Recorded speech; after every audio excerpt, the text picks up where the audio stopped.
महाराष्ट्राचे परिवहन मंत्री आणि शिवसेना फुडारी अनिल परब हांच्या रावत्या घराचेर ईडीन धाड घातली। आज सकाळीच ईडीच्या पंगडान अनिल परब हांच्या सासकी आणि वांद्रेच्या खासगी घराचेर धाड घातली। अनिल परब हांणी केल्ल्या मनी लॉन्ड्रिंग प्रकरणात ही कारवाय जाल्ल्याचें कळटा। ते शिवाय ईडीन अनिल परब हांच्या आड मनी लॉन्ड्रिंगाचो गुन्यांव दाखल केला।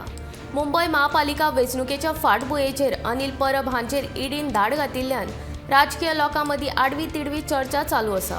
आज सकाळी ईडीन अनिल परब हांचे शासकीय राबित्यांचे घर अजिंक्य तारा आणि वांद्रे खासगी घरा सयत तांचे कडेन संबंधित आशिल्ल्या सुमार 7 जाग्यांचेर धाड घातिल्ल्याचें कळटा। आज सकाळी सुमार 6:30 वरांचेर ईडीन ही धाड घातली। फाटल्या वर्सा नोव्हेंबरांत अनिल परब हांकां मनी लॉन्ड्रिंगाच्या प्रकरणांत ईडीन अटक केल्ली।